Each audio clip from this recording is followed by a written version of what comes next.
The briefcase vanished. Miami, 1973. A banker from the Bahamas landed for what he thought was a date. A young woman picked him up and took him to her apartment. Before dinner, he left his briefcase behind. What he did not know was that she was a private investigator. The friend who arranged the date was working with tax agents. And while the couple ate, that briefcase was carried to investigators, opened, and photographed page by page. Then, it was returned exactly where it had been. The banker flew home, unaware anything had happened. But inside that case was a list of wealthy clients using an offshore bank to hide money from tax authorities. Investigators thought they had found a door into elite tax evasion. Then the new tax chief shut the whole thing down. That was the warning, because the briefcase did not just expose names. It exposed a system most families feel every month, but almost never see directly. There are two money systems. One is for people whose salaries are visible, taxed before they touch them, and squeezed by rent, mortgages, food, school, medical bills, and debt. The other is for people whose wealth can move through trusts, shell companies, foundations, offshore accounts, lawyers, and political pressure. One system is audited. In 1973, the richest 0.1% held about 9% of national wealth in the United States. Today, their share is roughly double. A tiny group small enough to fit on a double-decker bus holds as much wealth as half the population. That is not just inequality, that is power. The Miami briefcase was supposed to expose a hidden machine. Tax investigators had been focused on organized crime, but the files suggested something larger. Alongside suspected criminals were hundreds of names from the economic elite, people with enough money to treat borders like financial tools. Then, leadership changed. The tax agency's intelligence unit was renamed the Criminal Investigation Division. Its focus shifted toward ordinary crime, while the richest tax avoiders became harder to pursue. The door had opened. Then it quietly closed. That was the lesson. At a certain level, wealth does not merely buy influence. Wealth becomes influence. It buys distance from rules that trap everyone else. Look at Kevin Trudeau. In the 1990s, he became famous through infomercials, books, and pseudoscientific claims. He made a fortune, reportedly worth hundreds of millions of dollars. Later, the government sued him, jailed him, and ordered him to repay almost $40 million. But he saw trouble coming.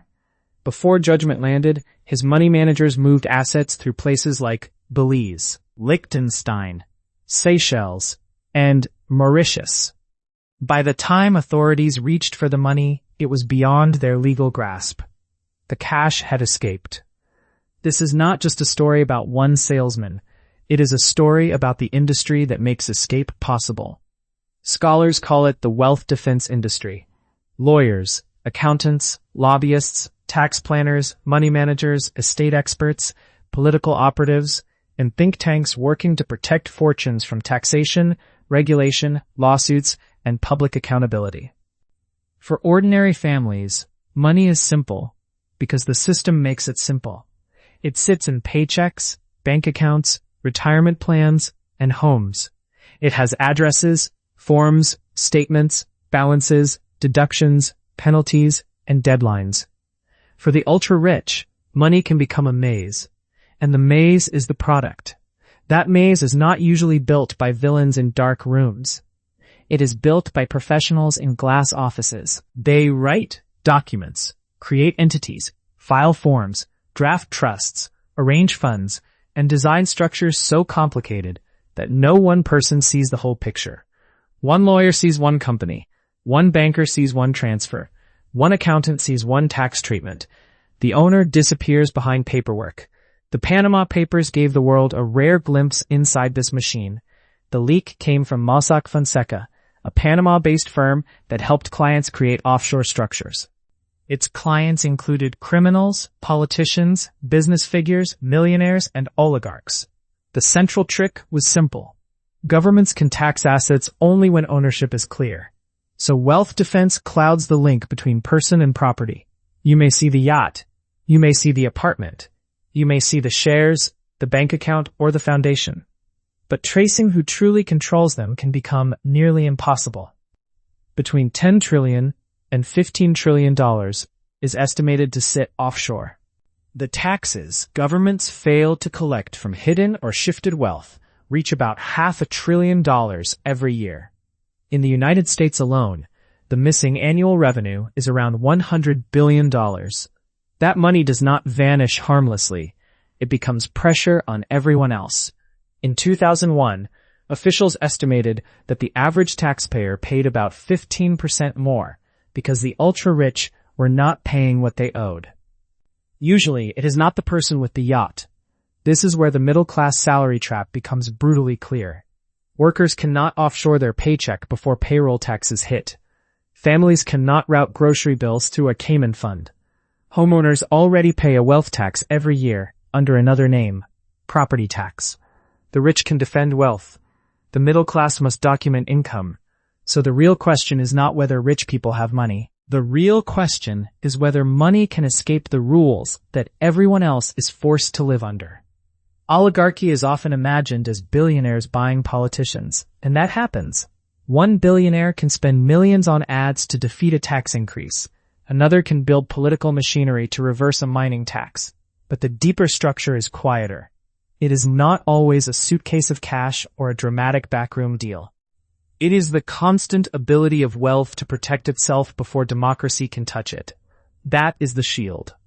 A major 2014 political science study examined nearly 2,000 policy cases over 20 years. Its finding was chilling. When economic elites strongly wanted a policy, the chance of that policy becoming reality rose sharply. When average citizens wanted something, their preference had almost no measurable effect. Votes still matter, but not equally on every issue. On cultural battles, voters can fight fiercely. On questions that threaten concentrated wealth, the system becomes far less responsive. That is the distraction. People argue left and right, while the real divide often runs top to bottom. Who pays? Who owns? Who gets protected? Who gets audited? Who can hire experts to make money untouchable?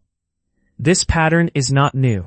It is old, and it has survived because it keeps changing its costume.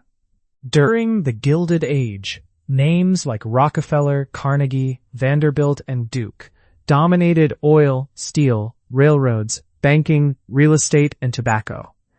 By the late 1800s, the richest 1% owned about half the country's wealth. Monopolies expanded. Labor conditions were brutal. Government corruption became part of wealth defense. Then workers pushed back. In 1877, railroad strikes began in West Virginia and spread across much of the country. Labor unrest grew. Populist politics gained force. In 1890, lawmakers passed a major anti-monopoly law. In 1894, a federal income tax was enacted. Then came the counterstrike. In 1895, the Supreme Court struck it down by a 5-4 vote. 5 people stopped it. It took until 1913, through a constitutional amendment, to finally secure a federal income tax. Top tax rates climbed, and wealth concentration among the top 0.1% fell. The mid-20th century created a broader prosperity than the Gilded Age had allowed. But the old fight never ended. The structure of many democracies contains both popular rule and elite restraint. Courts can block laws. Upper chambers can slow majorities. Complex procedures can turn public anger into paperwork. These systems were often justified as protection against mob rule, but they also protected property from redistribution. That tension is not abstract. It shapes family budgets right now. When concentrated wealth escapes taxation, public services weaken or ordinary households pay more. When monopolies grow, prices rise. When political systems respond more to donors than workers, wages lag behind costs. The result feels personal because it is personal. Your rent, insurance, childcare, taxes, and retirement anxiety all live inside this larger power map. The spreadsheet reaches your kitchen table. The problem is not that some people become rich. Ambition is not the issue. Success is not the issue. Building a company, taking a risk, creating value, inheriting property, investing wisely, none of that alone creates oligarchy. The problem begins when extreme wealth creates a private rulebook. One family pays taxes from a paycheck. Another hires an army to make ownership disappear. One household faces penalties for a missed form. Another moves millions through jurisdictions most people cannot find on a map.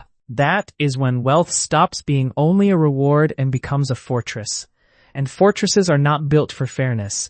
They are built for defense. There are practical fixes. Anonymous shell companies can be exposed.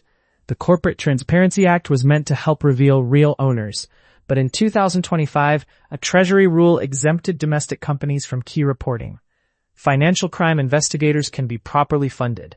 Wealth itself can be taxed, just as homes already are. These are not impossible ideas. They are choices. But the deeper change is cultural. Cynicism protects oligarchy. If people believe nothing can change, they stop pushing, organizing, voting, investigating, and demanding better rules. That is why the Miami briefcase still matters.